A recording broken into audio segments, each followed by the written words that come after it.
Nighttime logic is the part of the story that is felt but is not consciously processed.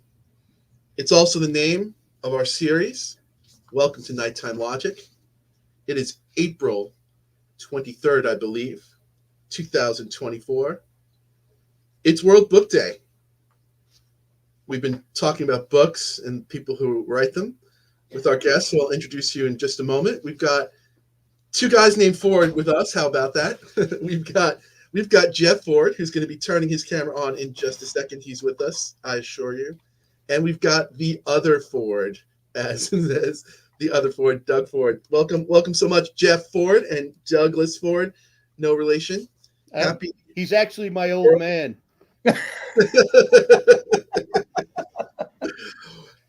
And for World Book Day, we're going to explore this paradox of time travel, and it's actually me. But it's a pleasure to be here with you guys on just in general. And I didn't even know it was World Book Day.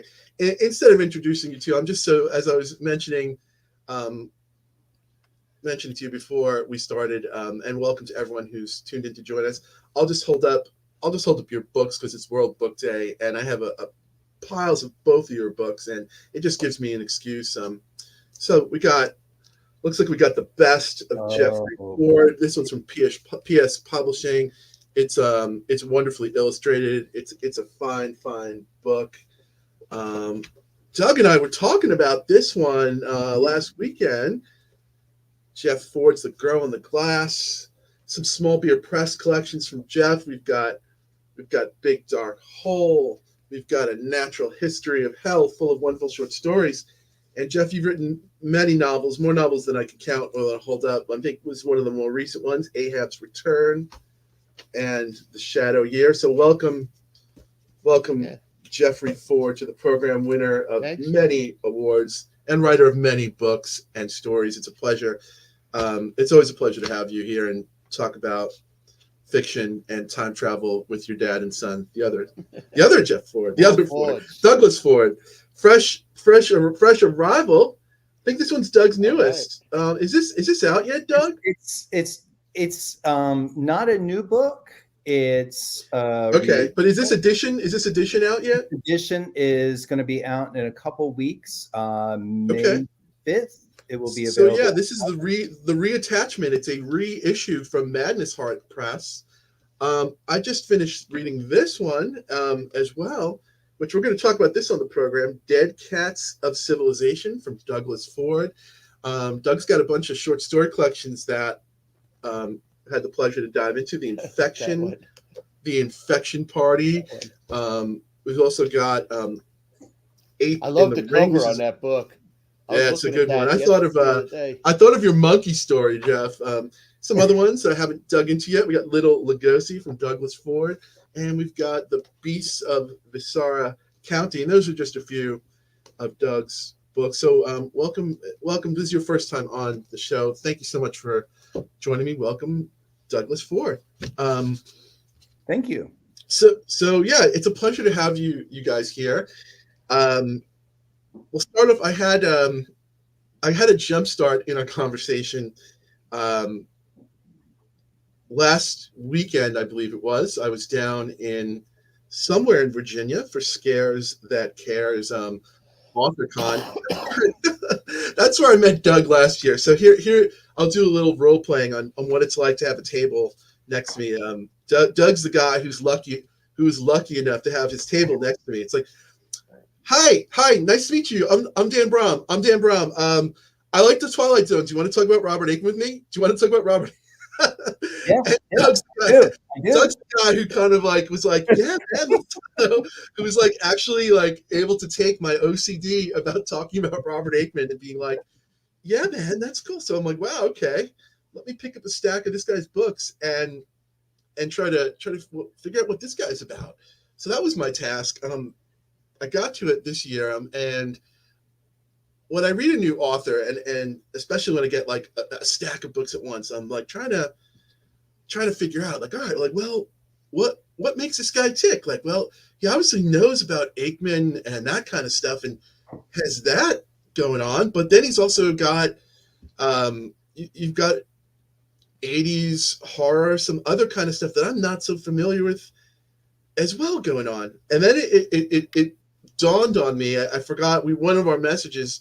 We were just like, "What are you reading?" And I mentioned the author. I mentioned Charles Beaumont, and Doug was just like, "Oh, I think you're pretty excited." So Beaumont is one of your favorite, if not most influential authors. This is correct. I'm a big dork when it comes to Beaumont. I like Beaumont a lot.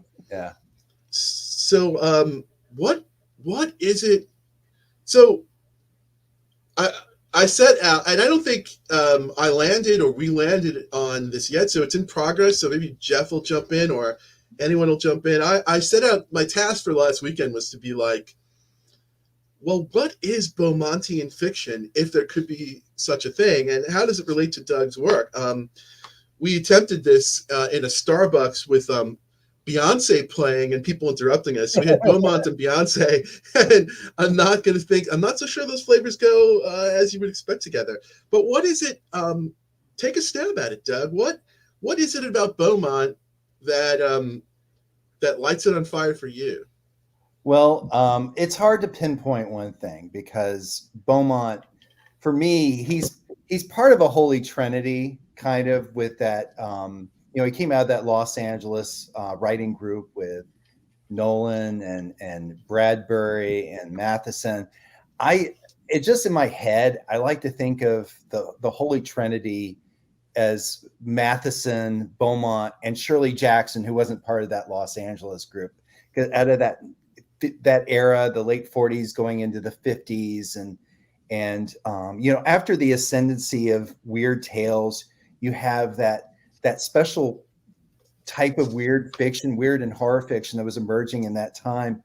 And with Beaumont, there's something, Shirley Jackson is like, for all of us who write weird fiction today, she's like mom, right? But with Beaumont, there's something about him that just resonates with me. And it might be because I'm such a nerd for the Twilight Zone. He's so synonymous with the Twilight Zone. The first episode of the Twilight Zone, not written by Rod Serling, was written by Charles Beaumont. It was Perchance to a Dream. Perchance to Dream. Right. He's got the first work of fiction published by Playboy around in that era. And that's a lot of achievements. That's a lot of achievements right there. Yeah, and he was under Bradbury's wing, and there's a lot just in that sentence there that I just want to unpack. I mean, the first thing I want to unpack is just of course I'm constantly sliding into an alternate dimension. I'm just like, man, did that pack of old boys need Shirley Jackson? How much do you wish that Shirley Jackson was in there? But I'm a newcomer to Beaumont's fiction. So in preparation to reading your work, I did listen to the compilation Perchance to Dream, which starts off with, and I think Jeff noted this as well. It starts off with a pretty extensive, I listened to that in an audiobook, and it's got, for those interested, it's got a great introduction by Ray Bradbury, just about those times in LA, of that little pack there. It's really. You also got the Shat, Bat, and Cleanup. Yeah. Right. Yeah. I forget which one. Talking about the intruder. Yeah. I think Shatner. Yes, I think he even reads his own. It's a pretty good piece by him, actually, by Shatner in there.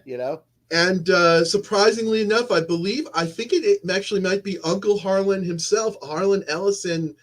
I think he reads Perchance to Dream, or he reads something on the audiobook. If you like audiobooks, you got Bill Shatner, introduction by Bradbury, Harlan Ellison. It's a time capsule into the 1950s. But if Shirley Jackson is the weird fiction mom, Doug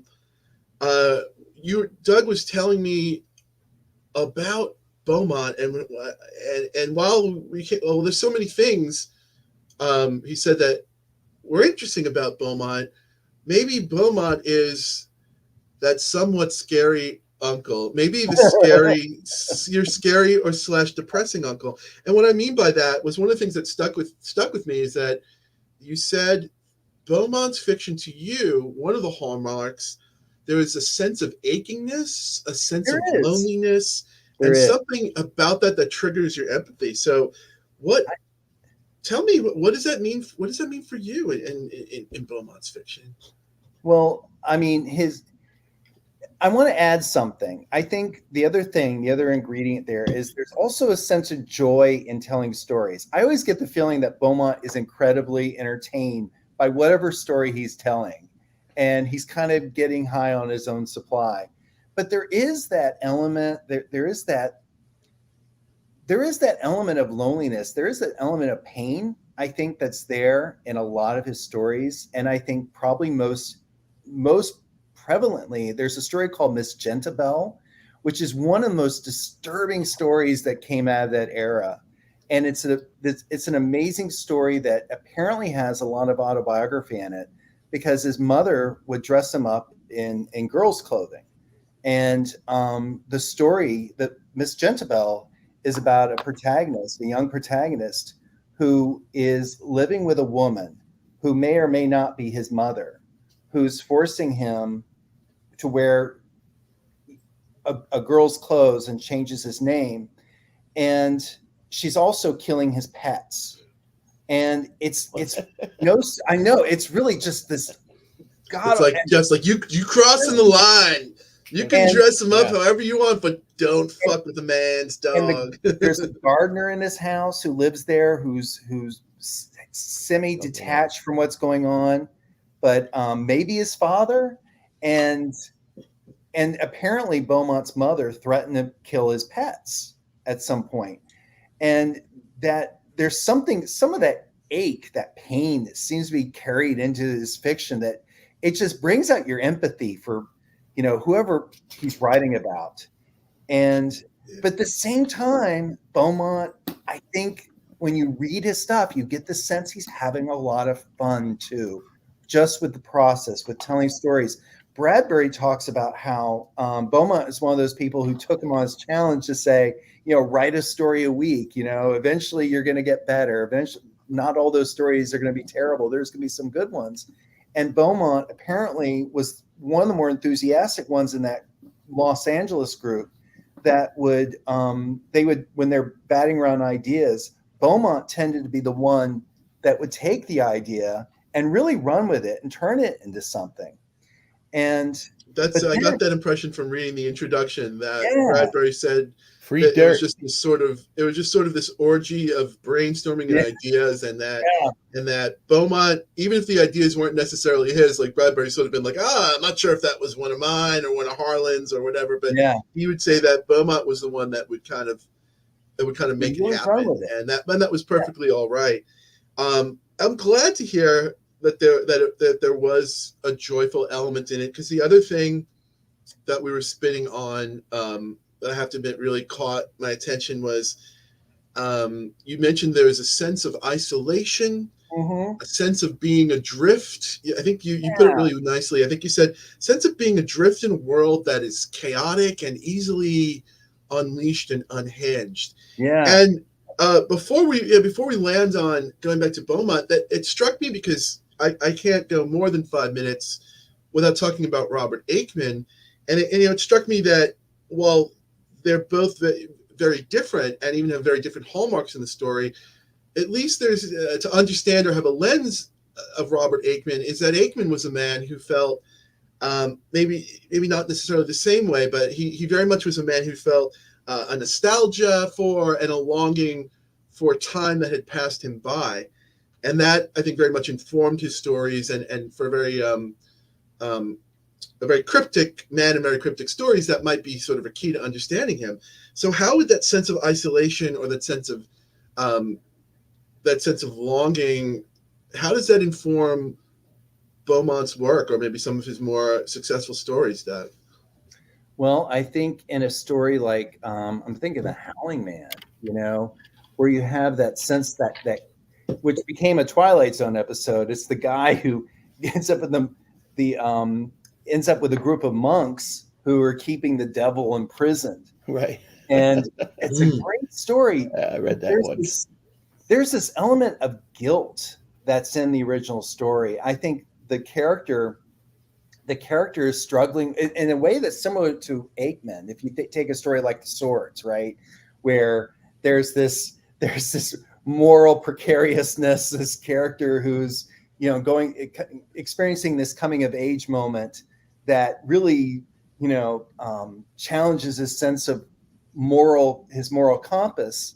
You get kind of a similar thing in The Howling Man, where in the original story, not so much the Twilight Zone episode, which is about a guy who's kind of lost, but in the original story, this guy is a young man.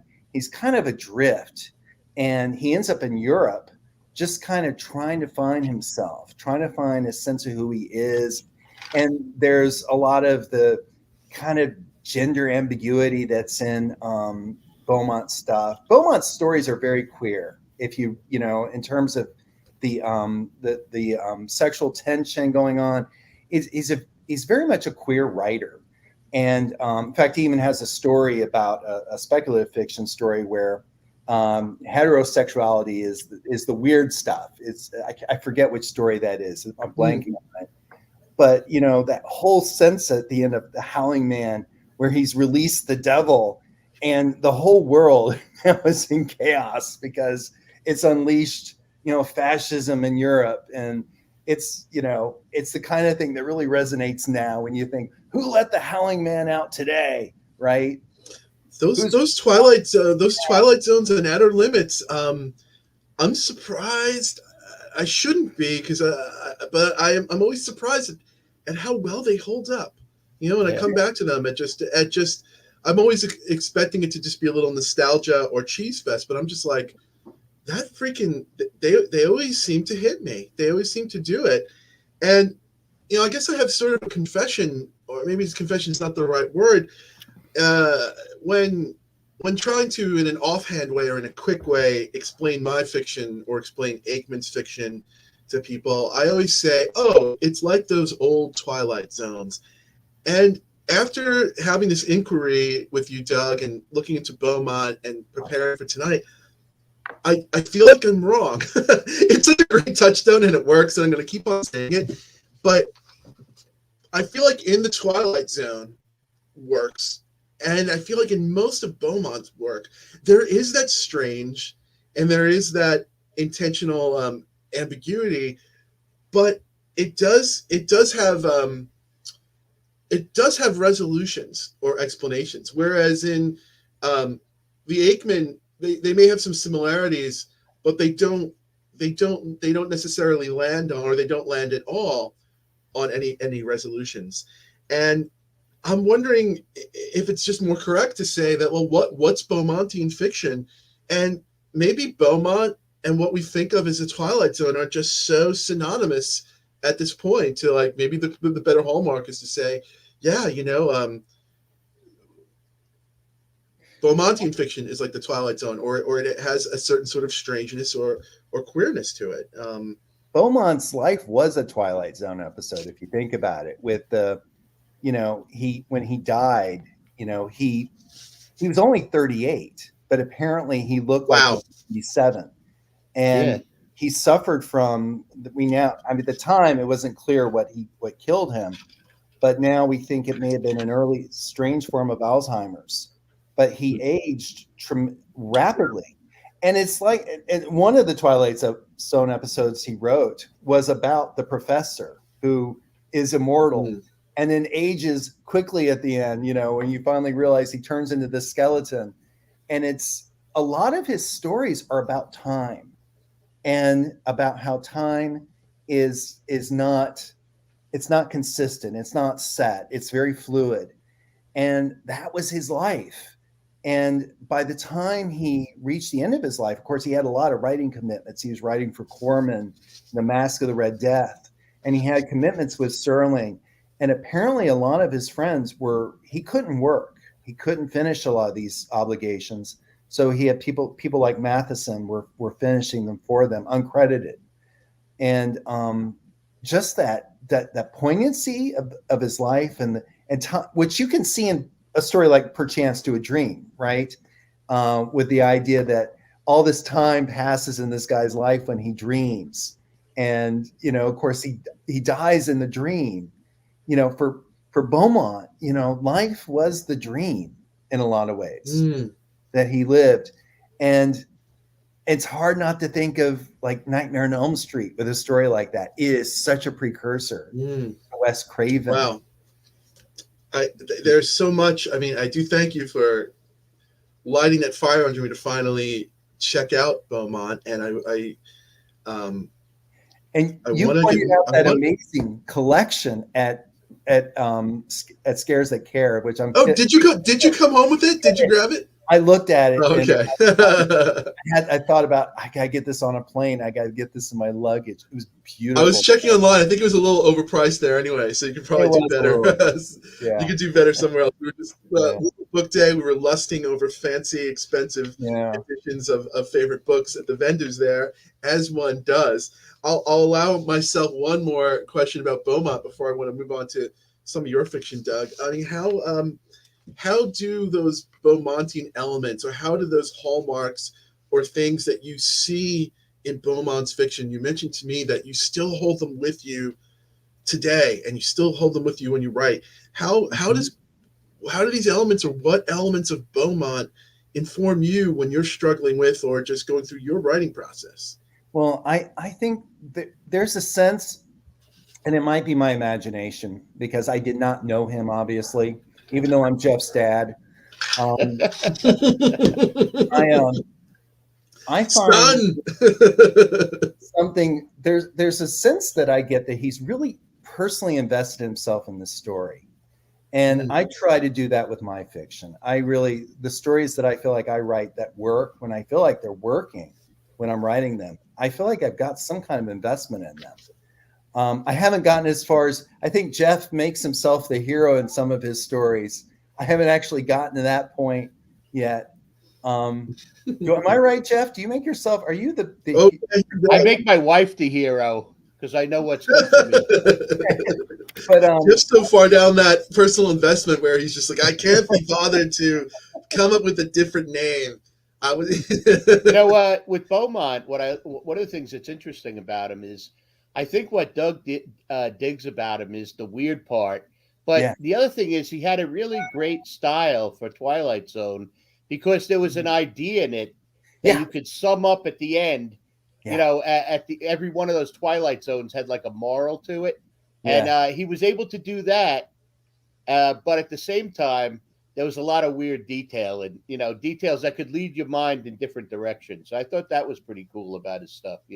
Yeah, absolutely. He was good friends with Serling. My buddy Nick Parisi, who wrote that book about Twilight Zone recently, that it's a compendium of, he talks about all the different shows. And I saw you the Rod Serling book. That my attention. I wrote to him last night. I said, Nick, we're going to talk about Beaumont. Give me some dirt on Beaumont. Nice. What's you come up with, man? What he said was, he said he was really good friends with Serling, and he said Bradbury and Matheson and those guys used to get down on Serling and get bust his chops and stuff. But he said Beaumont always defended him, would defend Serling. That's all I got for you. What a group! Yeah, we got to catch him in the hotel bar to kind of unpack, get the true. Get the grind on that one there. Don't you wish those guys at ICFA or Scares That Care, that would have been fun. We probably couldn't keep up with them though, Yeah, we probably I think my liver is just sort of died a little bit just thinking about that there. But so speaking of Bradbury and these guys, the first story of Doug's that I went flipping through those books there, and the story that I landed on as like, well, what's my first story? What's my first Doug Ford story going to be? It was in this book here, Ape in the Ring, and it was a story called Invitation to a Burial. That was my first Doug Ford story, and it makes sense to me that you now talking to you after reading it, you talked about yeah, you wanted to find that personal secret or that intimate world of your characters and make it come alive. And the story, we're going to go into some spoiler ground here, but in Invitation to a Burial, it's a story that feels very Bradbury esque to me. It's a story that starts off with neighborhood kids.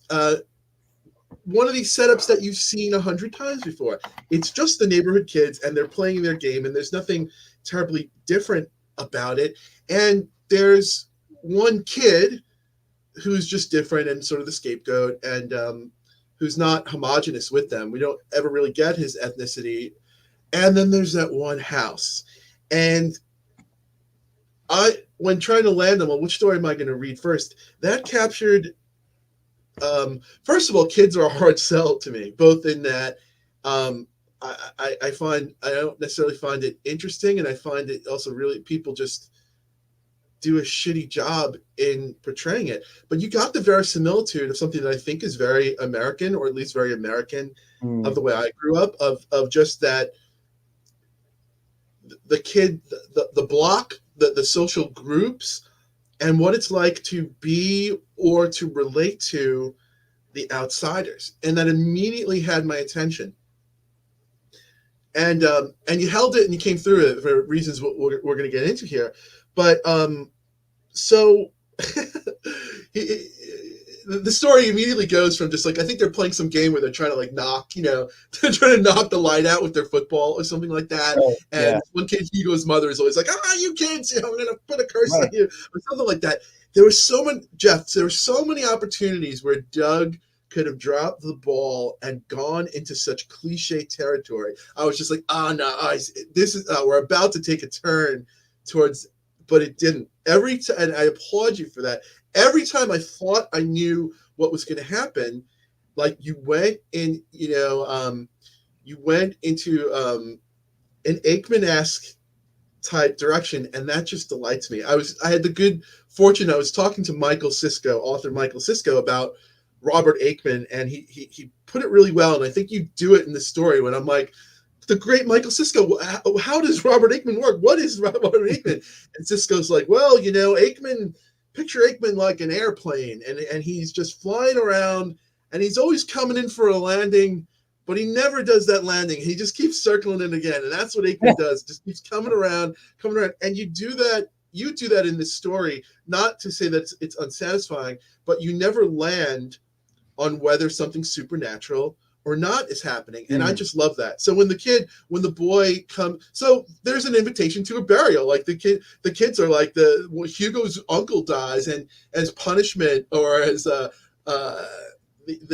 Hugo's mom, like, instead of getting them in trouble for knocking out the light, it's like, all right, kids, you got to come help with the funeral. So now these kids are in this house, and there's some fucked up Eastern European shit going on. There's this burial, and again, right, like there's so many places where that could be cliche, but what I loved about the story is you held the space, and there were so many places where it could have gone cliche or where it could have gone into supernatural. You keep waiting for them to pop up like, blah, we are all monsters. No, none of, like none of that. Like in a horror story, the horror setup would be like, oh, and really they're monsters. And he also plays with a dead baby. You keep thinking there's a baby, instead of a gun on a mantelpiece, Doug Ford puts a baby on the mantelpiece. You keep thinking, oh shit, there's a baby in the story, and the baby's going to bite the dust before he's through with us. But you just tease us with that to great effect.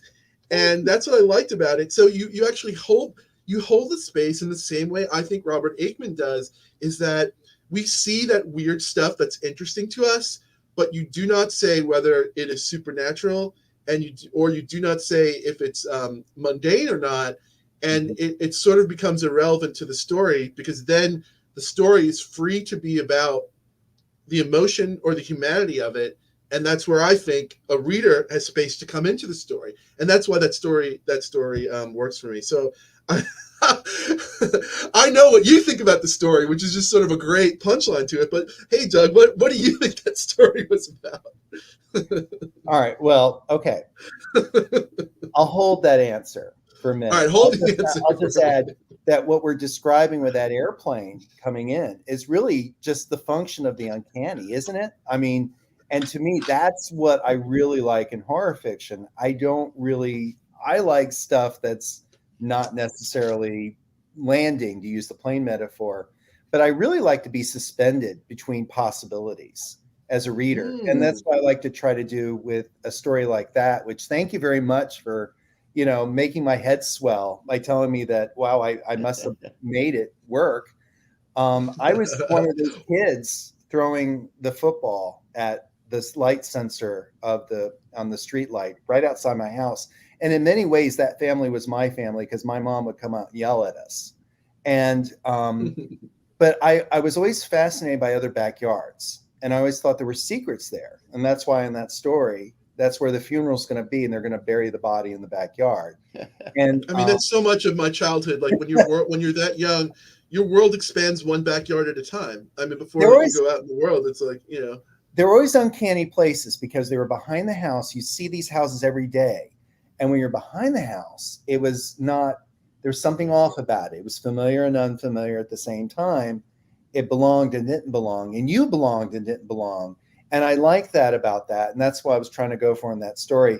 And the story started with an exercise in point of view where I was trying to write a story in first person plural, kind of like A Rose for Emily by William Faulkner. I wanted to try that and see if I could make it work. So one of the things I asked Dan the other day, well, who's the narrator? Which one of the kids is the narrator? And you can't really tell. And that was buying. Yeah. I was impressed that, again, don't try this at home. No. I never tell anyone to play with experimental fiction unless you have a reason to. But to Doug's credit, like as long as it works, like I didn't realize that until he told me that. So I was like, hey, I didn't realize that. So it worked. It's not something I would probably try again. It was just, let me see if I can do it. But the punchline that Dan was looking for is, it was a vampire story, but I didn't want to name it as a vampire Which story. Was like, when he told me this, I was like, dude, that's like probably the worst possible thing you could have said to me at this moment. Vampire story. Like, I hate vanilla stories. I hate horror. You did all this fancy liminal stuff, and you're like, glad you liked my vampire story, Dan. But it's the only time I try to write a vampire story. And I thought, I don't particularly, when I read vampire stories, I mean, if we're not like, Carl Jacobi writing in Revelations in Black in 1940, whatever, I mean, it's really hard to pull off. And I wanted to. And it was cool. Yeah. And from this reader who, like, if you had told me that was a vampire story, I probably would have picked it last. But to your credit, tricked you. It's, what's that? I tricked you. Right. Yeah. Well, and it was a pleasure to be tricked in that the hallmarks of a vampire or the supernatural were not presented on the page. So you could very easily read it as I was going down the path of reading it as, oh, this is these kids experiencing the strange folklore of their non-American neighbors, and without even sort of triggering the inquiry of a vampire. And then you had a nice flourish of an ending there where it could have gone to that direction, but instead of chopping off his head and burying this guy's head, instead of burying, right, you're expecting, like, all right, one more page, here's where he blows it, here's where he cuts off the head, or here's where they kill the baby, here's where it where you're thinking, where what I'm calling vanilla horror, or perhaps the center of horror, that's where you're going to do something where you might think the expectation is to be horrific. In that place, in that spot, you buried the football. It ends with the kid burying the ball. And I was just like, whoa, like that was a challenging ending to me. It was unexpected and it was challenging. And it felt like, I'm always bending over backwards to try to see the Aikman-esque in a story, but I'm like, wow, like you just like, that felt Aikman-esque to me. And that's why I like the story. So I spoiled that one for everyone, but there's tons of other great ones in the book. So go ahead and Well, you know. I was going to say I can't remember who used this phrase, indeterminate ghost story. And I think you could take like a story by Kelly Ling, like The Specialist Hat, and say that's an indeterminate ghost story because it doesn't announce itself as a ghost story. The ghosts are on the edge of consciousness. And that's kind of what I was trying to do as a vampire story. It doesn't have to be a vampire story, but in my head it was. Gotcha. So well, you did some. You used your craft to create something that is operating in the Rorschach like way that some stories do, and I appreciate that. So the other again, yeah, like I didn't expect to find that. What I did expect to find when I asked, I said, Doug, I'm not gonna be able to read all of your stories. Like, give me a line on them. I'm like, I want Doug is you're coming to us from Southern Florida right now. Is this correct? Whereabouts are you? Yeah, Southwest Florida. So I'm like, I think Florida is a fucked up, strange place, and it's not even talking about the politics. Yeah, I mean, just not even that. Just like the birds, the trees. Like I go to Florida. They got trees that when it gets too hot, they explode. Yeah, man. Right? Florida is weird fiction. Florida is the hardest. Yeah. So I'm like, Doug, give me give me some Florida stories. So yeah, the other one that I read was from the Infection Party. I did read Everglades Rest Stop. Yeah. So tell me a little bit about the Everglades Rest Stop, which I believe is a rest stop. Is that road called the Snake? Is it the Snake Road? Yeah, I said Snake Road. Because I take that drive a lot to go to Miami, and I love. What is Snake Road? Snake Road is the road that goes between Western Florida. If you look at it from the air, which I've seen pictures of it, it cuts through the Everglades, and it looks like a snake. It winds like a snake, and I'm always fascinated when I go past Snake Road. I love the name. And there's an image in that story that I stole from when I was a kid. There was a place called the Miami Serpentarium when I was growing up. Oh, yes. You know what I'm talking about? You had the big I've been there. Yeah. And right out of my childhood, man. Yeah, to get into this place, it's just this. You walk through a giant fucking cobra head, and as a kid, you're just like, "We have arrived!" Oh, it's amazing! And you go see this guy who had he must have been bitten by these venomous snakes a million times, and he had this immunity, and he would take a cobra, and he'd take it out, and I remember field trips as a kid watching him, mess with a cobra in front of everybody. I probably saw the same guy, man. Oh, it was amazing. And I always loved that snake head. So what I did was I took a shrine of that giant snake head and I just put it in the Everglades. And I put, like this eldritch cult with a snake god that, that's still out there writhing with snakes. And I had a lot of fun with that one, doing that. Yeah. I mean, I'll resist the temptation to talk about Thulsa Doom because I'm also obsessed with Thulsa Doom right now. So we'll just say that and move along without stopping. But yeah, you did something. You delivered.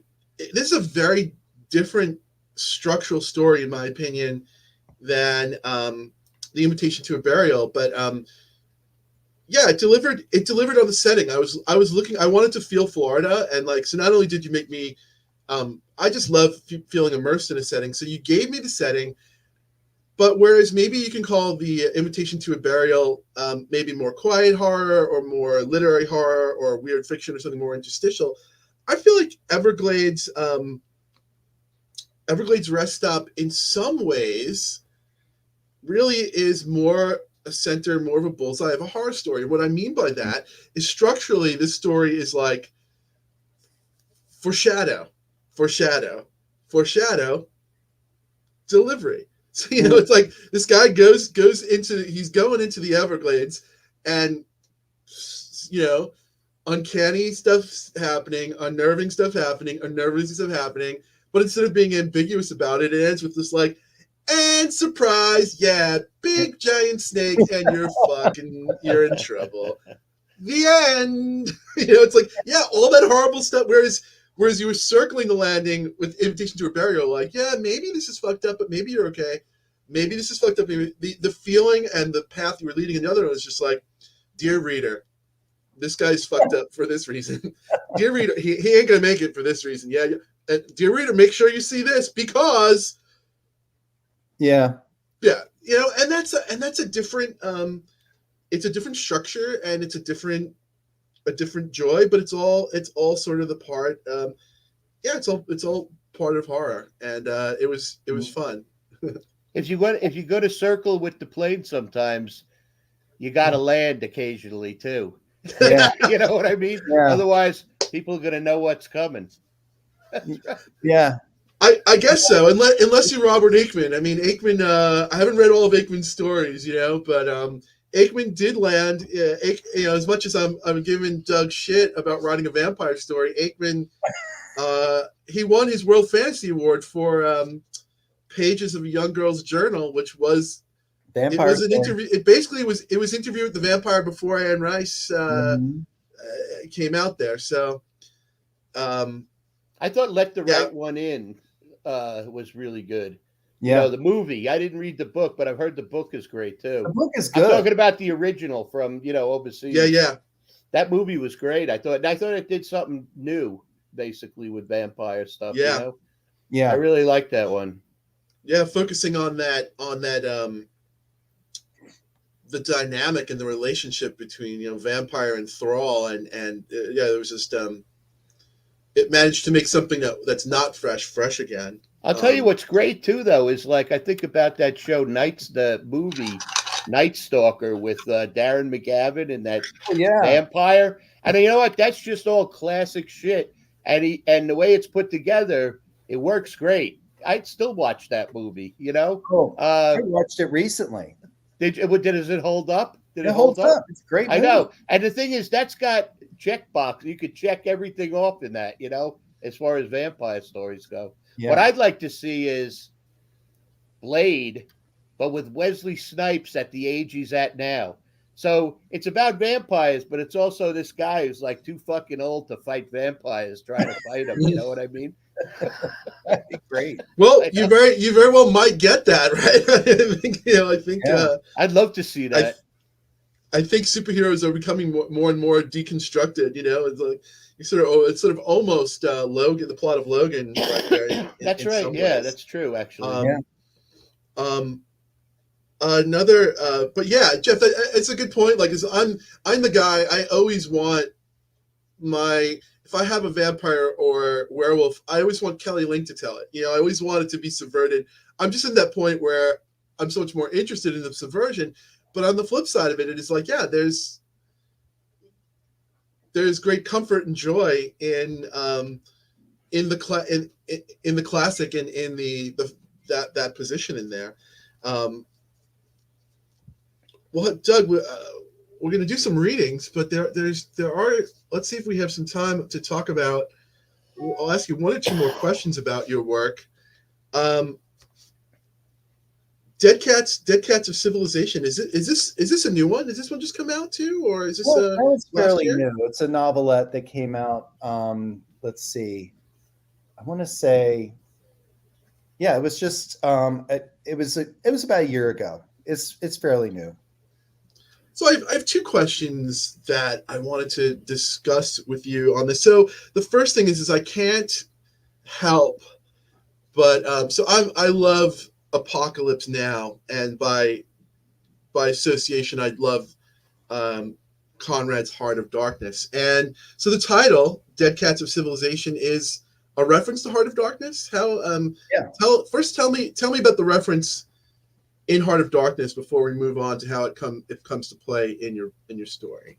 There's a line, and I can't remember the context in Heart of Darkness, where Marlowe talks about all the dead cats. It's a metaphor in a Heart of Darkness, all the dead cats of civilization. And I love that line. And I love cats. As I like to tell people, no cats were harmed in the writing of this book, although there is a there is something of a well. Funny you should say that, because this is a story about a natural disaster in Florida. After like Florida just gets fucked up by like one of the worst hurricanes, and Mr. Cat Lover here. I think you give us a giant mound of dead cats. There's a lady in the story who is just building a pile, mountain, a hill of dead cats. So, Cat Karen, I guess. Yeah, I guess that's what you would say. As one does. As one does. Yeah. Yeah. So yeah, I guess trigger warning for dead cats. I mean that is the thing.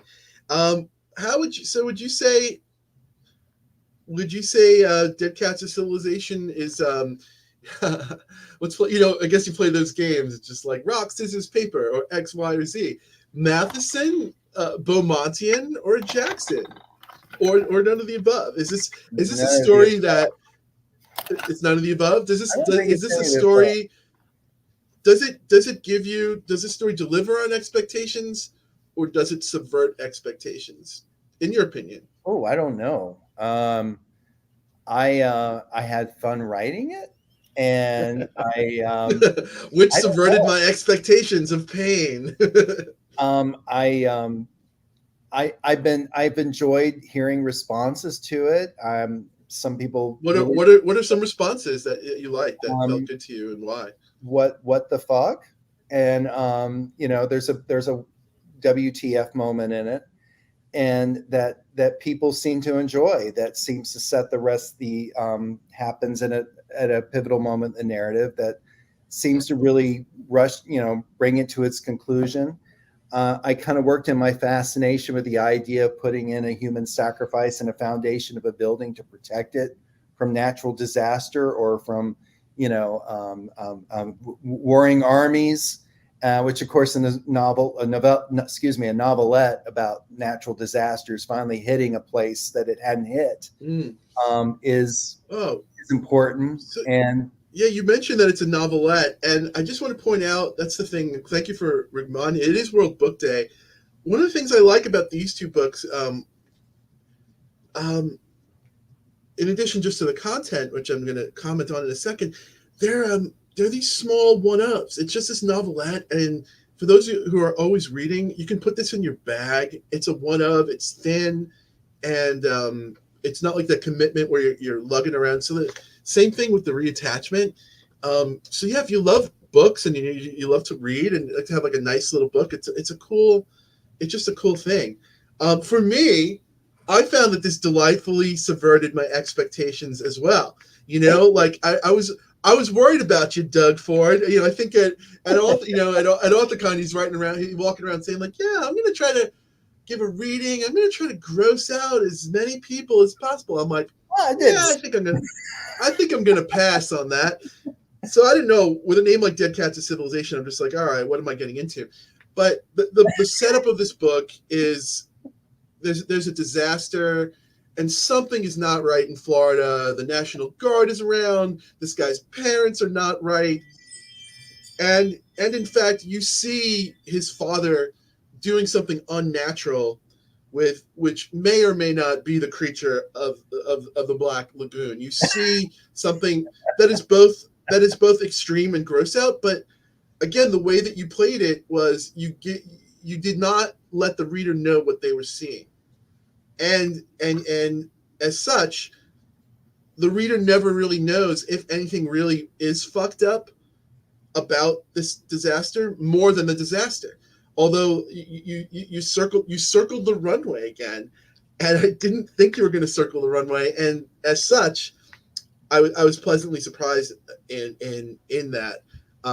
So I put it in the subvert expectations book, whereas I thought it was going to be more of bad things from the sea come after a hurricane in Florida. That's fucking fun as hell too. I'll watch Godzilla movies all day long, all year long. Bad things from the sea coming to fuck up humans, I'll take too.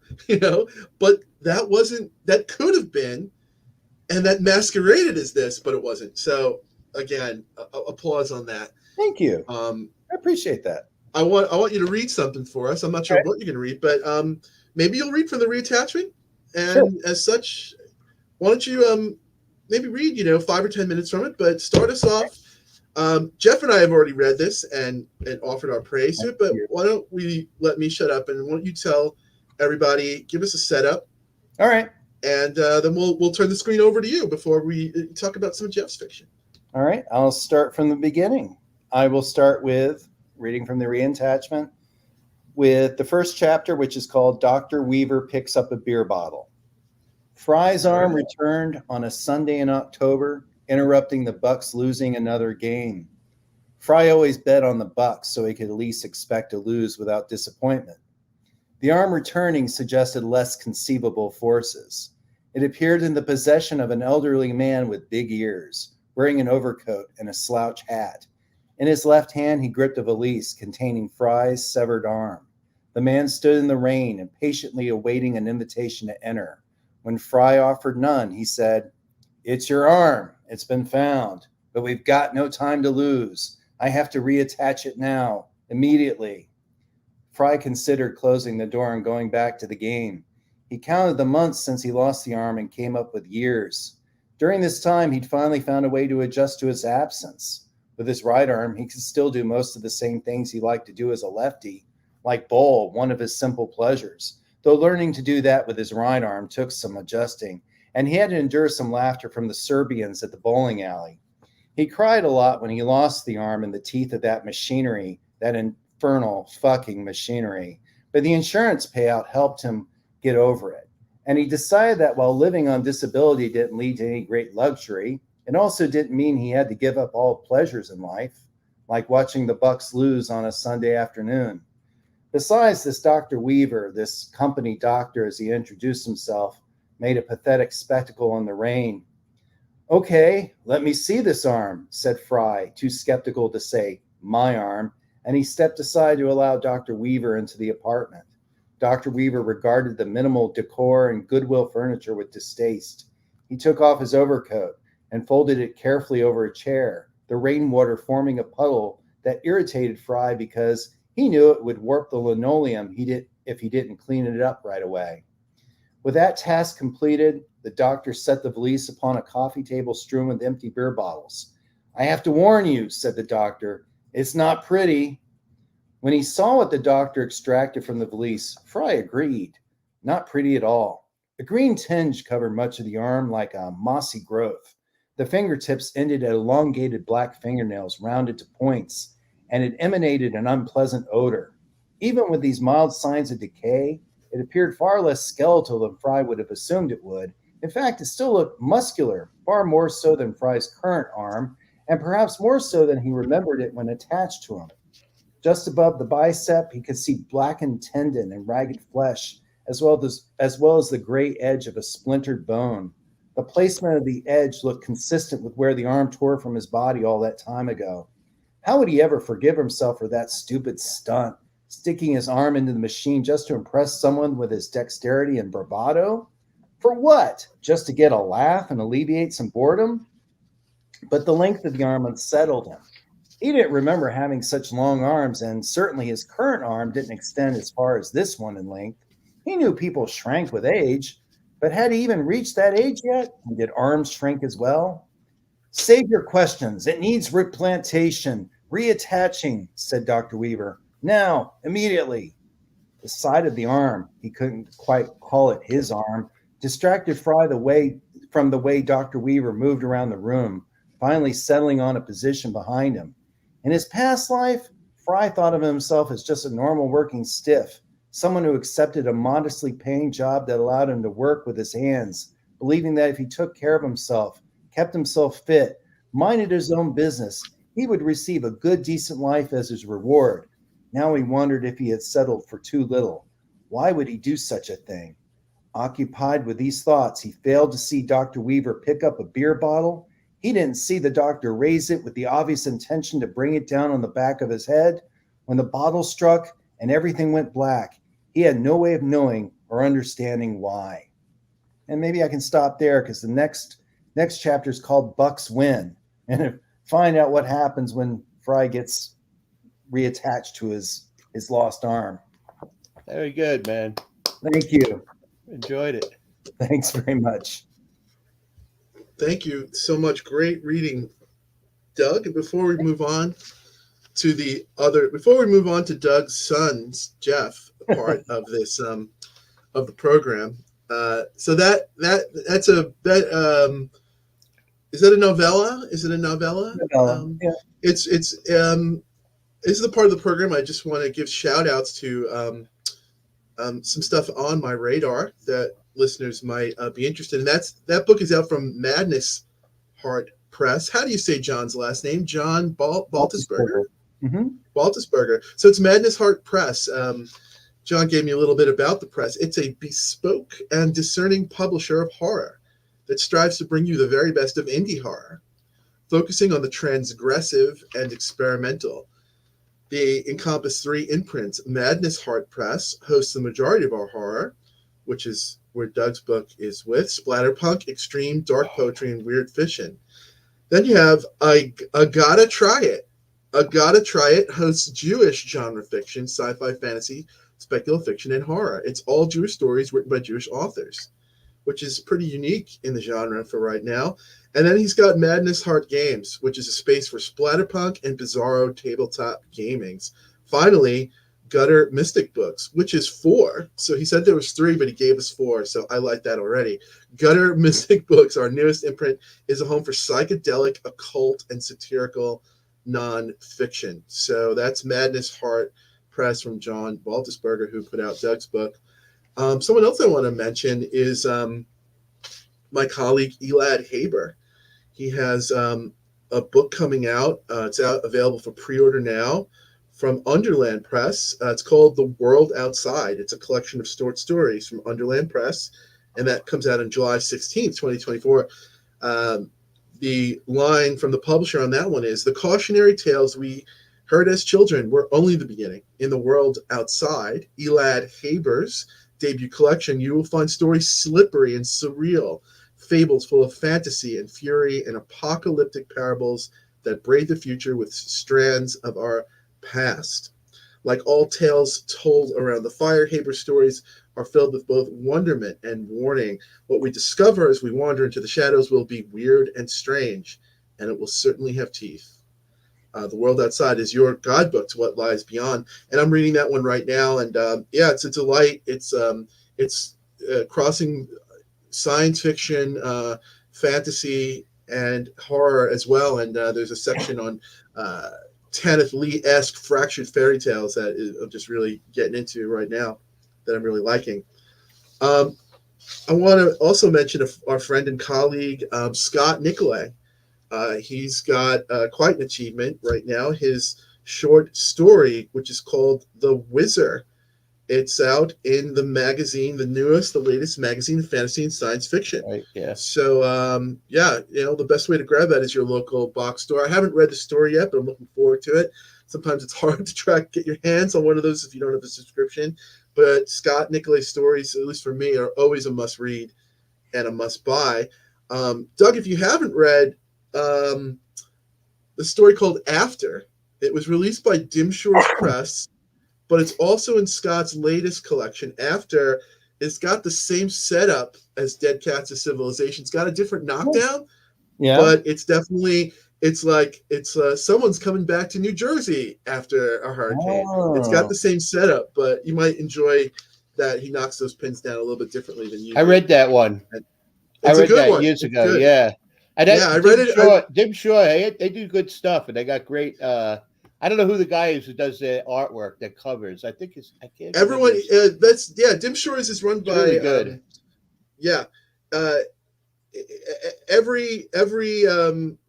Every book is done by a different, so it showcases a writer and an author. Yeah. So that one was a good addition though. That one. It was my first Scott. It was my first Scott Nicolay story, and actually maybe the first thing I ever won. I think I won. It was sold out, and I was like, oh, I missed it, and I won a copy of that. And Dim Shores went on to publish one of my books, which was called Yeti Tiger Dragon, and it featured the artwork of Emily Mint. So it was really fun. That's Dim Shores Press, and also Scott Nicolai's latest is out from Word Horde. You can read after in his Word Horde collection, which I believe is called "At My Back, I Always Hear," if I'm not mistaken, by Scott Nicolai. If you want some more, pair it up with Dead Cats of Civilization for a 1-2 punch of natural disaster fiction, and enjoy. The last shout out before we move on to some of Jeff's fiction is Horror from the High Desert. It's a podcast hosted by horror writer and filmmaker Scotty Milder, who is the author of numerous short stories and director of the feature film Dead Billy. First and foremost, an enthusiast of the genre, Scotty engages in loose, casual conversation with writers, filmmakers, and fans about some of the most exciting work coming out in horror today. So yeah, check it. I love Scotty's a great interviewer, so definitely check that out. Which just reminds me, I'm going to be on that program with two of my colleagues, Gwendolyn Keist and Rebecca Rowland.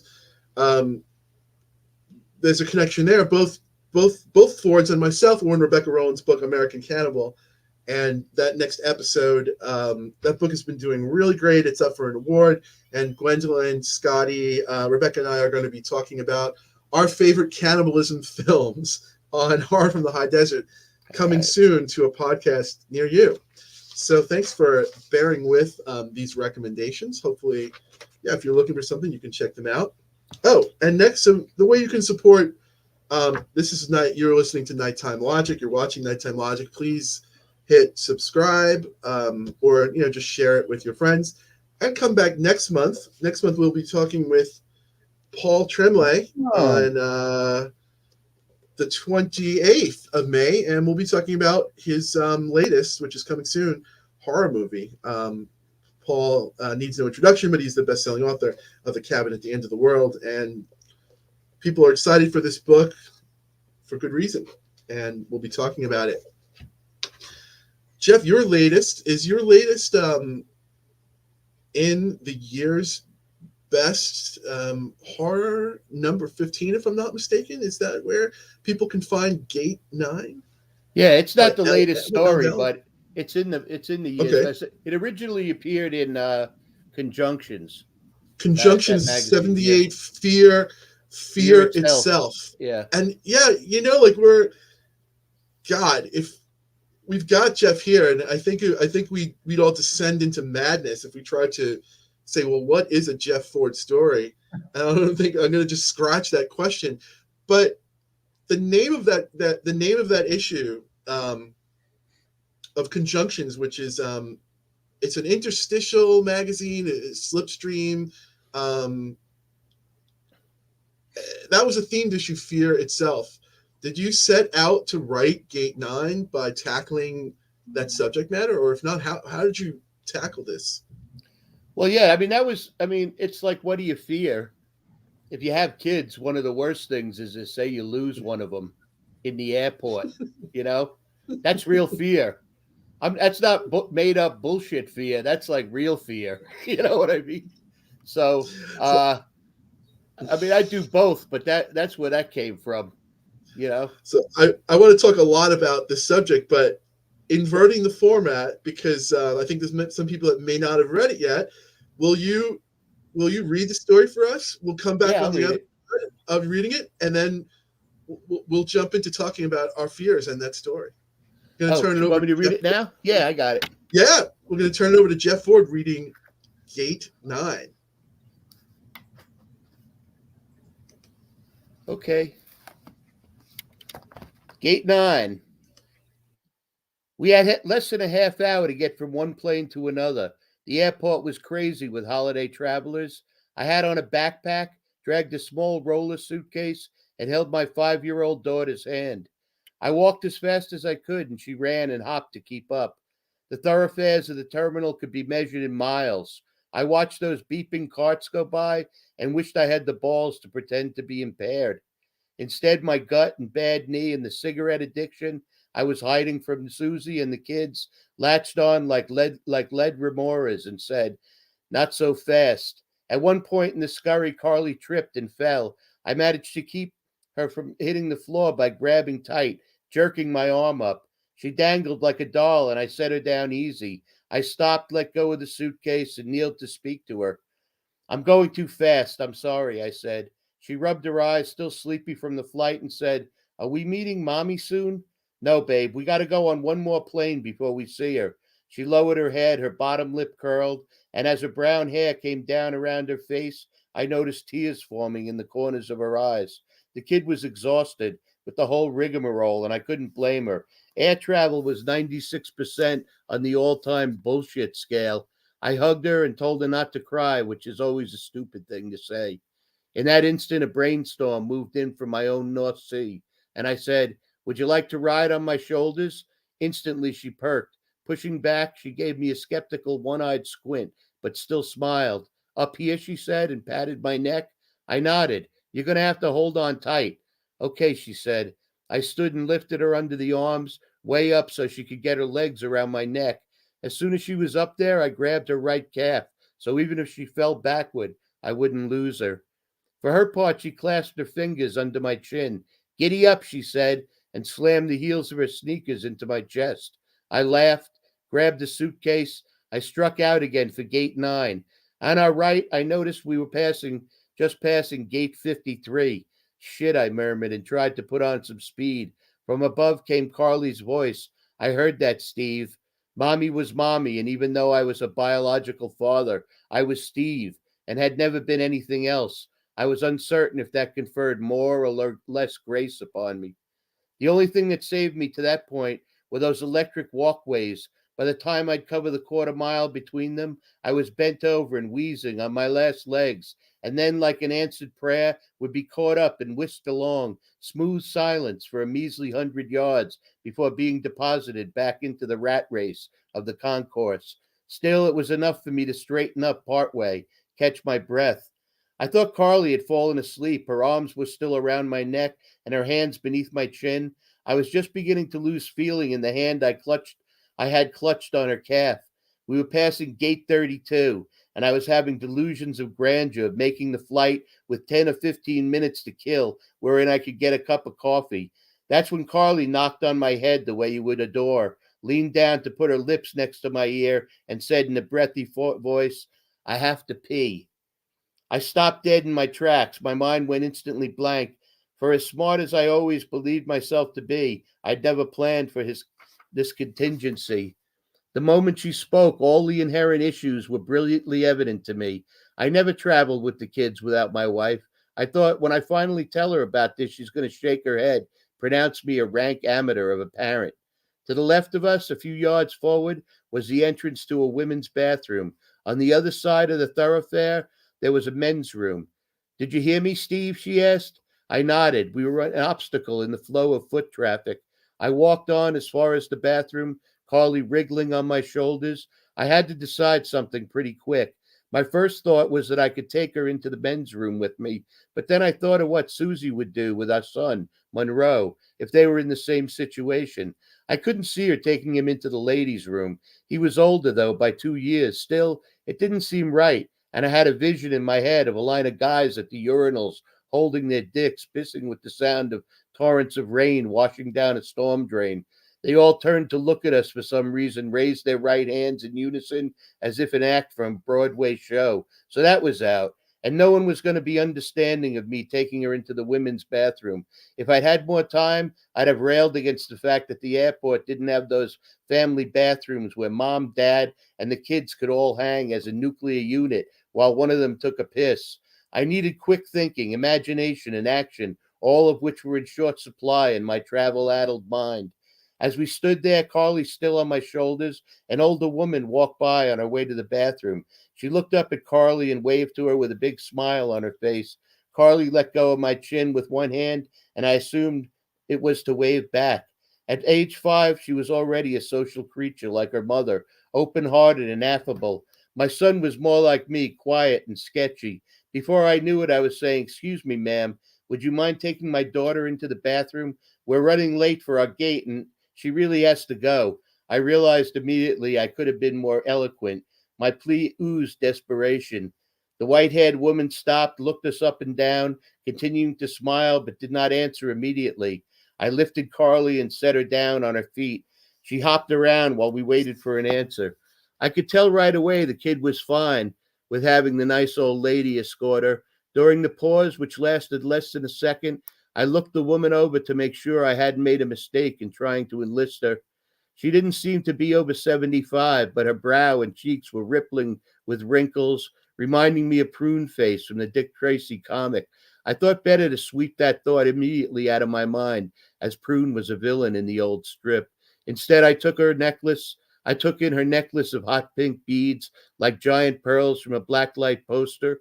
Her hair was a, her dress was a shade of turquoise, and on her breast she wore a pin in the shape of an old odd insignia, a stylized eye with a centered arrow pointing straight up from the bottom of the lid, and a mirror arrow on the bottom side pointing straight down. The pupil in the silver wire eye was a perfect circle of green glass. Certainly, she said, nodding. She lifted her left arm to reposition the strap of her big pocketbook, and with the opposite hand reached toward Carly. Thank you, I told her. You're really getting me out of a jam. Are you okay with this? I asked Carly. Steve, she said, and shook her head. Relax, Dad, said the woman with a smile. My name's Edna Gray, and I have years of experience. I'm a parent, too. 2 boys, 2 girls. They were all at least as old as you. I mustered a laugh, but it didn't matter because the 2 of them were off, hand in hand, discussing something. They disappeared through the open entrance. I realized I had to pee. Not wasting a second, with my roller suitcase in tow, I bolted across the thoroughfare to the men's room. Despite my vivid imagining, there was no chorus line at the urinals. It was empty. The place stunk of turnips and turpentine, and I wondered what poor soul gave birth to that stink. There was a definite chemical edge to it. I pissed with alacrity and efficiency, assuring myself that there was no way Carly was even on the bowl yet. She had a pair of tights under her dress, which would slow things down. I zipped it up, gave my hands the most cursory washing, dashed out of the bathroom and across to the entrance to the women's room. There was no one standing there, and I breathed a sigh of relief that Carly didn't have to come out and not find me there. While I waited for them, I thought about how a cigarette would really hit the spot at that juncture. A little nicotine kick to help me run the remaining mile gauntlet to gate 9. After that, I checked the time on my phone. If she hurried out of there, we'd have a good 15 minutes. Back in high school, I ran the mile in just a little over 4 minutes. It had been 20 plus years since high school. Staring into the distance, I came up with a half-assed algorithm that factored in age, weight, general health, the tendency of my left Achilles tendon to go out, the SIGs, of course. The number that popped up at the end of this evidence-based process was 10. I figured even limping along, I could do a 10-minute mile. Nothing to be proud of, but realistic. Right then, I heard a distant sound beneath the general hubbub of the airport, like a roll of thunder in the next county, and realized it was a toilet flushing. It was everything I could do to prevent myself from picturing our arrival at Gate 9. I expected any second to hear Carly's voice and pictured Susie meeting us at the gate in Columbus. She'd gone on ahead since she had a speaking gig in town for 2 days. She took Monroe, so we only had to have one kid in daycare. I couldn't get away because of work, so it was me and Carly. Susie and I talked it over, and she told me I could do it, no sweat. As far as bathing, dressing, feeding, I was aces. Susie was just so confident with the kids, though. No happenstance could distract her. She was imbued with steadfastness and courage. The difference between us was like the difference between a real parent and a wax parent from Madame Tussauds. We appeared similar, but I looked up, and there was no little girl holding the hand of a wrinkled old lady exiting the women's room. Instead was a middle-aged woman in a blue dress, shoulder-length brown hair, who came into view. I must have taken a step forward in anticipation of meeting Carly, and in doing so, had landed perilously close to the plane of the entrance. The woman in blue made a face at me and said, "Back off, creep." I put my hands up in front of me and stammered an apology. I told her, "My little girl is in there," and she shook her head before disappearing into the flow of the thoroughfare. It was clear she didn't believe me. I checked the time on my phone, and a good 4 minutes had passed since I'd calculated that I only had 15 left. Jesus Christ, I said under my breath, let's get on with it. I paced back and forth, did a whole 10 trips before I checked the time on my phone again. I looked up and noticed a woman in a white business suit carrying a briefcase approaching the entrance. Her long blonde hair was spiraled into a bun on top of her head. She looked wealthy, and for some reason, although in most circumstances I would think the exact opposite, I immediately believed she would be trustworthy. "Excuse me," I said, "if you see an old lady and a little girl in there, could you tell them we need to hurry?" At first, she looked put out by my request, but once she heard it all the way through, she smiled and nodded, and I breathed a sigh of relief. She disappeared through the entrance, and in my imagination, I pictured us arriving at gate 9 and it being completely empty, but for an over exaggeratedly pleasant young man behind the counter. He made a fake pity face I wanted to punch and informed me we just missed the flight. As that was playing and replaying behind my eyes, I witnessed a veritable wave of women charge through the entrance to the bathroom. There were no less than 10. They came from every direction at once, and they all walked swiftly and stiffly, as if urgently needing to piss. I stepped back to let the caravan pass with the relief of knowing I had my agent with the briefcase in there. Seconds passed, minutes passed, and the ladies of the wave began filtering out onto the thoroughfare, their strides easy and relaxed. At this juncture, behind my eyes, I was punching the attendant behind the counter at gate 9, landed a couple dead center on his tractor seat of a face, a couple to the ribs. As he slipped down toward the floor, I heard a voice say, "Excuse me, sir." I came to as if I'd been in a trance. My heart was pounding, and there was sweat on my brow like I really had gone rounds with that simpering shit. It was the woman in white. She shifted a briefcase from one hand to another and said, "I didn't see them in there. They must have been in one of the stalls, but I thought I might have heard a child's voice. It was either that or the weird sound of a toilet flushing." With this, she turned and walked away. That was it. I had no idea how much time was left. I was trembling slightly. I took out my phone and dialed my wife. She picked up immediately and in a harsh whisper said, "I'm in the middle of my panel on trigonometric reconstruction." Fearing she might hang up on me, I yelled, "Wait, Carly. Wait, Carly's missing." "Hold on," she said, and I could hear her leaving the lecture hall, going through a door into silence. "What did you just say?" she asked. "Carly, I asked this nice old lady to take her into the bathroom, and she did, but I've been standing here for I don't know how long, and they haven't come out." "How long has she been in there?" "More than 10 minutes. We're going to miss our next fucking flight." "Why are you calling me?" she asked. Her question brought me up short, and I didn't know what to say. "Can you tell me what I should do?" Then her words came like a blaring horn in my ear. "What are you waiting for? Get the fuck in there and grab her, you idiot. Who knows what could be going on?" I hung up quick and lunged toward the entrance. As I did, there was a woman approaching. I didn't see at first. We nearly collided in the doorway, and I said to her, "I'm sorry, but my wife told me to go in here." She looked at me with wide eyes and backed slowly away. "To get my daughter," I added. She turned and departed. "Sorry," I called after her. Then I passed through the opening into a realm of gray tiles on the floor, all the way up the high walls, the shelf that held the sinks. I looked down the row of stalls, and its large emptiness made me slightly dizzy. There was some scent in the air that stood the hair at the back of my neck on end, and the place was dead silent. As I stood there, the brightness of sun that shone through the semi-opaque window at the far end, set high up by the ceiling, drained away, as no doubt some massive cloud rolled in. "Carly!" I yelled. I listened hard. This time I heard a drip here or there, the secret whir of the water in a leaky tank. I had Susie's mandate, so I let go the suitcase on wheels, dropped the backpack, and barged forth, pushing stall doors open to see inside. I went down the long row of 20 compartments, and hoping I could catch anybody who had been hiding and tried to flee, I walked back to the entrance again, and then down another 20 on the opposite tiled wall. Now all manner of visions swept through my head. I was frantic, expecting to see Carly's body limp in one of the stalls. My thoughts went back to her patting me on the neck early and saying, "Up here." I saw her face, big green eyes, her smile. I came to the last stall and it was locked from within. I rattled it and screamed for whoever was in there to open it. There was no response, so I got down on the floor and started pulling myself under the door. When I was halfway through, I heard the distant voice of the terminal loudspeaker announce that our plane was boarding. It was clear I was just going to have to forget about making the flight. What good was getting there on time if Carly wasn't with me. I was out of breath from all the exertion, and it took a little while for me to make it, but eventually I got in there. You'll never believe this, but the toilet was gone as if it had been ripped out of the floor, and in the dark, jagged opening where it had been, I could see a ladder running down into the underground. I realized Carly had been kidnapped. It was like somebody had a hand in my chest, squeezed my heart. My mind went into a tornado of confusion, and I was blithering, choking.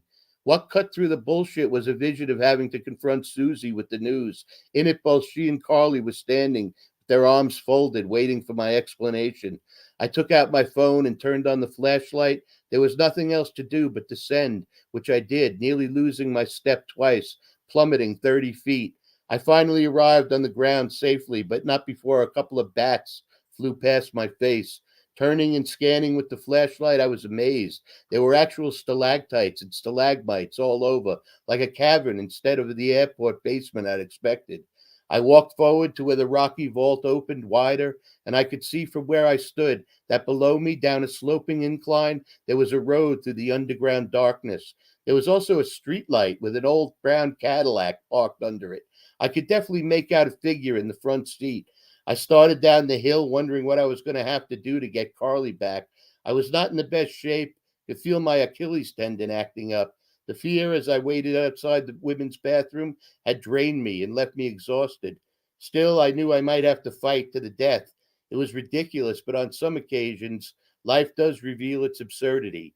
Either way, Carly's life was in danger. Old Steve was just going to have to reach back for something extra. First time in my life I ever wished I had a gun.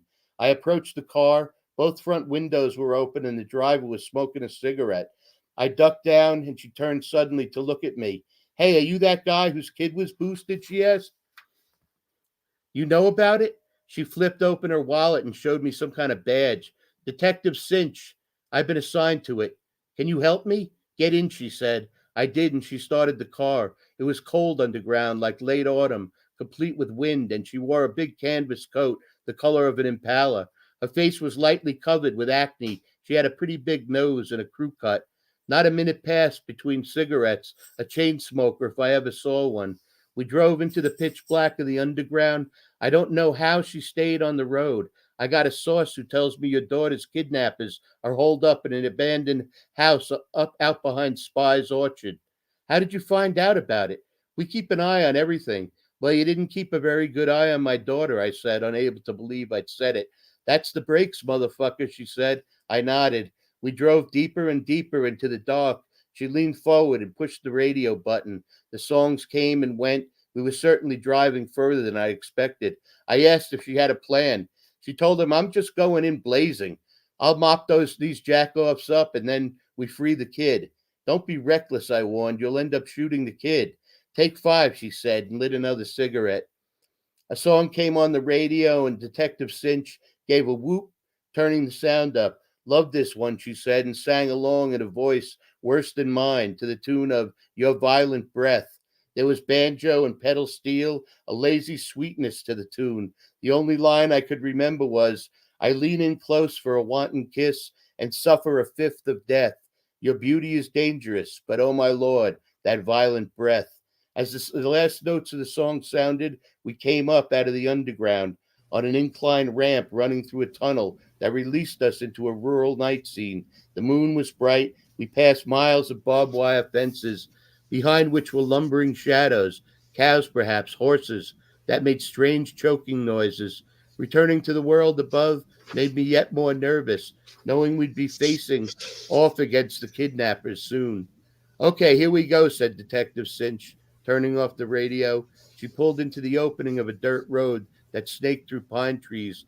The car slowed, and with her free hand, she put her index finger to her lips. Don't do anything until I tell you to, she whispered. The car came to a halt. She turned it off, and we cautiously got out. I noticed she had two guns, one in each hand, both some kind of 9mm. You got two guns, I said. Can I get one? She moved toward the house. Fat chance, she said. Once the words were out of her mouth, she took off running. Before I could even marshal the effort to follow her, she was on the broken down front porch of what appeared in the dark to be a log cabin. It all happened so fast. I heard the door squeal open, and then she shrieked, Fuck you, shitheels. The shooting started and I hit the ground, praying for the first time since I was a kid that one of those bullets didn't hit Carly. I crawled on my belly toward the porch. The shooting went on, and then Cinch came stumbling backwards through the door with a spray of blood coming from her neck. On her way to the ground, she took aim and shot her killer, who stood at the door. A direct hit to the gut.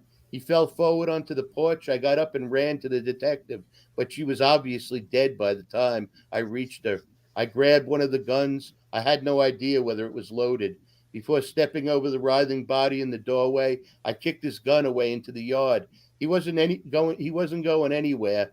Inside, in the living room area, there were two men obviously killed by Cinch. I listened hard but didn't hear any other noise in the house. I went back to the guy in the doorway. "Where's my daughter?" I asked. "Look, you got a chance to live," I said, and aimed the gun at him. I wasn't so sure of what I was saying. He was bleeding all over the place. He shook his head. I aimed as best I could and pulled the trigger. The gun fired and scared the shit out of me. The bullet smashed through his shin bone, revealed a jagged white edge before the blood came, and the errant bits of meat landed. "Next, I'm gonna shoot you in the balls," I said. "No," he pleaded. "Where is she?" He laughed an over-exaggerated laugh. I took aim. "She's in the bathroom down the hall. I dragged her in there myself. She's been in there since we got here." Then he laughed more, pointed at me. I shot him in his big balding head and shut him up. Down the hallway from the living room, there was a body dead on the floor. It was Edna Gray, the old woman who'd taken Carly into the bathroom. It looked like Cinch had drilled her through the left eye. Her glasses were still on her face, but the one lens was shattered and covered in blood. Next to her open hand lay a .38 Special. There was a fold-out chair next to the bathroom door, as if the old lady had been sitting guard. I breathed deeply and then knocked on the door. "Carly," I called. "It's Steve. I'm here." There was no response. I almost tried the doorknob, but stopped myself. After waiting a few more breaths, I knocked again. Silence but for the night wind outside. I sat down on the chair, thinking I'd just wait a while to go in.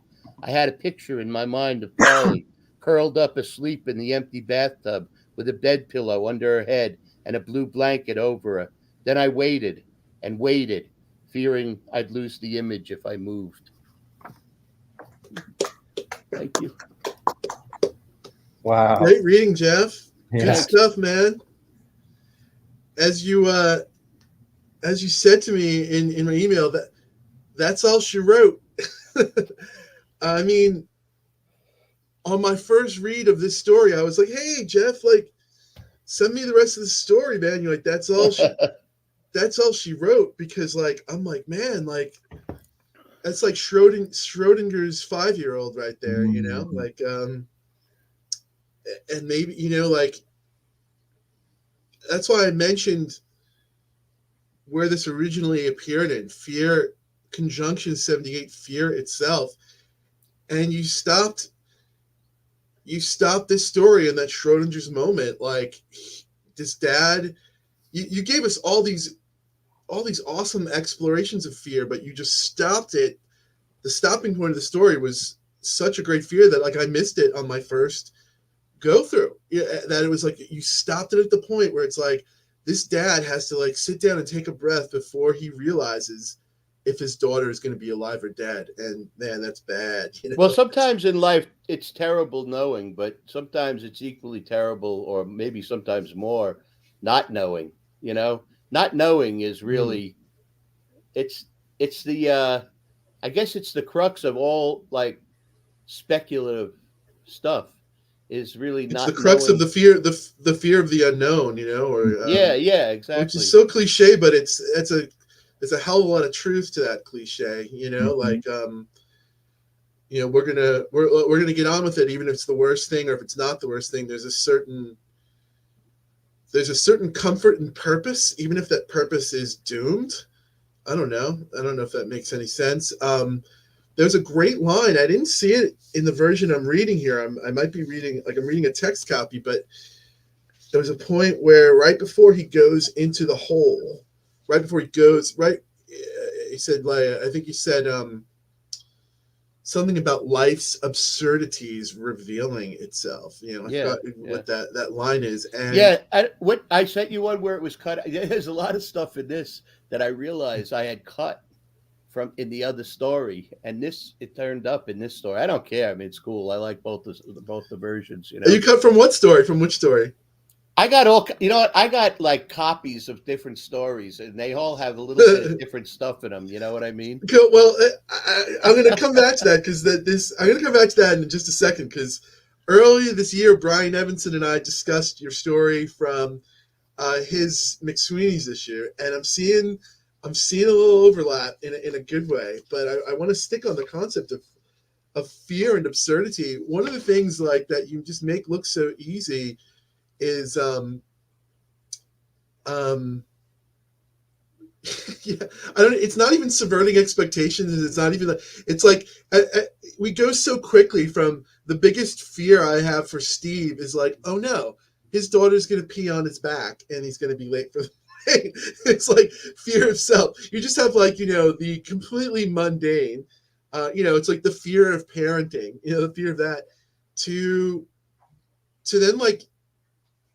I'm not a parent, but I imagine then there's just these mundane horrors of just like, oh my God, like I thought of everything, but I didn't think of how am I gonna take her to the bathroom or not? Like before anything absurd happens, it's just like, I don't know. It's a fear. Thankfully, I see secondhand of just like the horror of escorting a family through the airport. Is that a real thing? As a parent, you test it all the time like that. Mhm. There's always shit you never thought you were going to have to do, and now you're doing it. You know what I mean?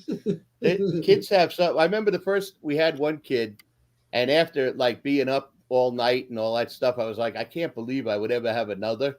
And then there's some kind of chemical they release where you forget all that, and then you have another one. You know what I mean? So it's a lot. It tests you a lot of ways. Like, I'm going to have to do this, and then when they get older, you do it your whole life.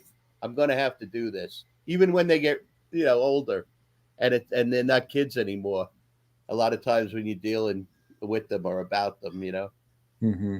And you captured it, if you had just kept the story, I guess, in non-genre, and if it was just, this could have easily been just a literary story of just, the absurdity of navigating the airport from gate 1 to gate 9. That could have, and it would have been completely entertaining and even poignant, perhaps. But perhaps it would have been excluding someone like me, where I'm like, well, maybe I'm just not going to go for a story like that. But when you have such verisimilitude, like where there's no way you doubt your. I'm talking about you in the third person now. You don't doubt your voice. I'm like, the authorial voice is when he's just like, he calls his wife, and his wife is just like, we're okay. And his wife is just like, get the fucking, it was so, that was so realistic. And it just had such verisimilitude, but that was like the launching point where you just went into, I don't even know where you went into the absurdity of it, into the magic realism of it, where it's like, you're just like, I went in there, and you're like, you're so there with the guy because you're like, oh God, this poor Steve has to go into the women's bathroom, and he has to do like the socially unacceptable. Sorry, it's just my daughter. I'm not a pervert. And they're just like, pervert, and he's like, no, it's my daughter in there. And then you just have like these multiple lines converging. He opens the door, and of course his daughter is not there. So not only is he just like, no, but really my daughter, but then it's just like, it goes into just like that fucking surrealism of like there's a fucking hole down there. Well, you gotta do the first part. I was trying to write really realistic. You know what I mean? Like really get it real. And so when that stuff slips in, then it's like, whoa, what's going on here? Then that. Wait, and you didn't even the transition was seamless because you didn't even bat an eyelash. The descent of that is just like, so I went down there, a couple of bats swarmed by me. They were still at you're just like, you're still in Jeff Ford mode. You're still like the tone does not shift, the pace does not shift. It's just like, reader, like it remarkably embodies. That's the Jeff Ford story. Yeah. That's where you captured it. Like, this is a Jeff Ford story, and that moment, the shift to the uncanny happens where you're moving seamlessly over the thin ice. I guess they call it. That's the skating. Mhm. You don't have time to question. Like, no way. There's no stalactites under JFK. It's this story is not. No. There is. You believe in that authorial voice. You believe in the bats. You believe in the stalactites. And I then, fucking loved it. Yeah. yeah, I loved it. I loved You know what? it. It And, comes like, from my fear of travel. I hate the fucking airport. I hate planes. I hate the airport. All of that stuff. I mean, I'm a real homebody. You know, a homebody. it's You know what I I mean? mean, it's not a dignified thing to do. Travel. It's No. definitely. I have a fear that anything could possibly happen while I'm traveling. You know, it's that I And I need to don't be able think I to don't even deal think with. that's unfounded. You know, I want to reassure you and be like, you're fine. I'm like, no. Travel is, yeah, travel is everything that can go wrong will go wrong. You know, it's your fears are, but then the story goes into it. It does two other things. At least for this deep reader of Jeff Ford, it at that point when he's going down into the hole under the bathroom, like I couldn't help but think of Big Dark Hole, the story, and I also couldn't help but think of now what was the name of your story in Brian Evanson's McSweeney's episode? 100 Nights of Doug, Nothing. 100 Nights of Nothing. Doug, you're And dying to chime in. there's a big hole in the Shirley Jackson tribute story that you A have. hole in the fence too. Yeah. Yes. Yeah. A lot of holes. So there's just like a lot of holes. A there's lot just of bathrooms. just a lot of Yeah. There's a lot of a lot of your own personal zeitgeist of crossing the boundary, but without even trying to explore that. In 100 Nights of Nothing, which is where Jeff, you are a character, and like these secret agent type people sort of come alive. Like I sort of felt like suddenly we may have been in that world, sort of like when you're crossing through suddenly. And not only is there another world underneath the bathroom, there's someone in a car, and you're in a noir story, and you're like, "Give me the gun, man!" Like and like the lines between the Jeff Ford stories, like you're calling it Steve, but you're doing that Beaumontian thing where I'm like, this is all Jeff. He's calling it Steve, but I'm seeing you're saying Steve, but I'm seeing Jeff. Like I'm just, and that helps because of course your voice you read with your very distinctive voice and you're reading it, so it's not hard. But I was right there with you. But the last point was what I didn't expect. It was just it ends so hard boiled.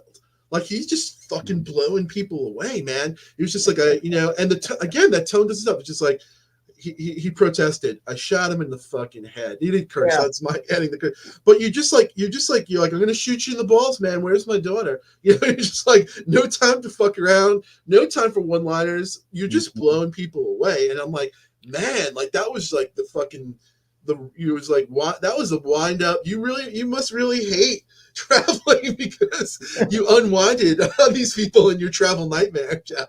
No, but I'm telling you, when you have kids, I mean, if it comes down to it, and somebody kidnapped your kid and you were there with a gun, I'd shoot him. I would definitely shoot him. You know what I mean? I don't even question that for a second. I'm not even a parent, and I don't question that for a second. Without attacking any moral right or wrong to that, it's got to be true. Doug, you're not a parent, are you? I am. Yeah, I get it. You are. Okay. He gets I know it. So you get it. Mm-hmm. So the two Fords. So how did you feel when you saw your son Jeff shooting people in the story? I'm not a big gun guy either. I don't have guns or anything like that. I don't either. Sometimes they show up more than they should in my stories, though. Yeah. Well, I didn't get the sense that you were glorifying it. I mean, I got the sense that it was in the other world of the surreal when we crossed over, when we went through the hole in the toilet. No joke, as absurd as that sounds. Somehow we did get the sense that we were in.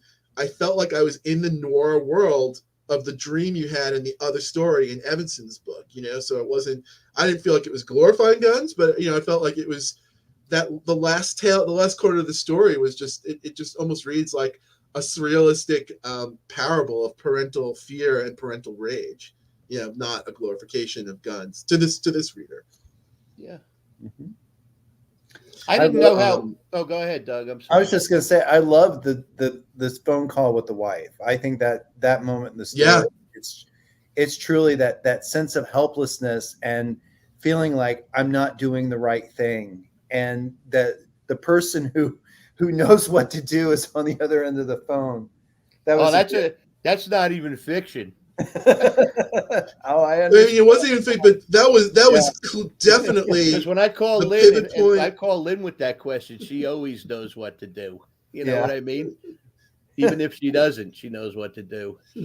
Yeah, I mean, and that was the point in the story where this story had a lot of momentum, but the phone call with the wife was just like afterburners engaged. I mean, you just like that story, the pace even engaged and did not stop until the end there. So this is Gate 9 from Conjunction 78, and also Ellen Datlow's Year's Best Horror. I believe it's 15. Well done. Yeah. What a treat to hear it. Jeff, what else? You got a couple stories out now. What stories are kicking around for you that people can find?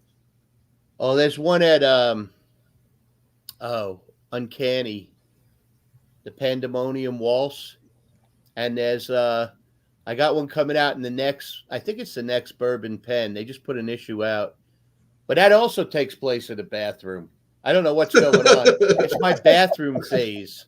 Jeff Ford Scholars, we are exploring the bathroom phase, and you heard it here first. I'll tell you that one. That one's from a job I had. I was a maintenance man at a store, right? I'll just tell you part of it. Please. And one day in the ladies' room, somebody shit on the wall. Like, it wasn't just a shit stuck to the wall. It was like a mound, like, of shit on the wall.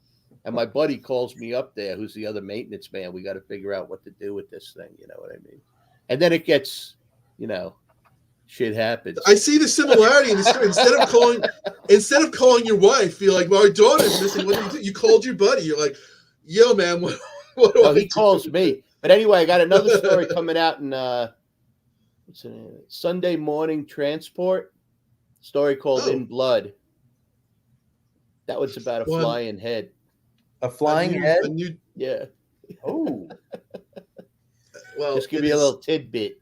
A new Jeff Ford story, no matter, you have such writer credibility, like, Is it a Jeff Ford story? Head? No, it's a fucking flying head. It's a flying head. All right. I read any Jeff Ford story blind. It's a must read, a must buy. Before we go, Doug, so where can readers connect with you? We have the reattachment, and what else is coming out where people can get from you? DouglasFordWrites.com is where you can look at my webpage and look at my books in print. And let's see, the reattachment will be on Godless on May 5th as an ebook exclusive, and a couple weeks after that, it'll be print edition will be available on Amazon and I believe Barnes and Noble, as well as Apple Books and places like that. Cool, man. What's Jeff, Godless? Website? Doug, what's Godless? Godless is what? Godless is a retail site that specializes in horror, particularly indie horror. Right. So Madness Heart Press puts its books out there, usually as exclusives. Oh, cool. They Drew Stepek, who runs Godless, gives a portion to victims of sexual trafficking. And so it's really it's a kind of retailer that you can support with with a conscience, because right. goes to something good. And it sounds good. Yeah. Jeff, where's a website where people can have everything Jeff Ford if they need it? I mean, I have a website, the Well Built City. I don't know if anybody ever checks it out. I've been building it for years, like with all the, it's just overwhelming to me now. I take a look at it and I'm like, I'm going to have to give up on this. It's pages of stuff, but it's there if you want it. There's enough there that you get an idea. Then I'm on Facebook and I'm on Twitter, and, I'm around online. We're around. Well, thank you for spending World Book Day with me. It's a joy to talk to both of you about books and about our favorite writers and our favorite books. Please, both of you come back. And to everyone who's tuned in, thanks for spending World Book Day, and thanks for spending time with two guys named Ford. This is Nighttime Logic. It's good It's seeing been a you pleasure. guys. Good We'll, seeing we'll see you next month. Thanks, Jeff and Dan. Doug, stay tuned in, and everybody else, we'll see you next month. Okay. Thank you. Take care.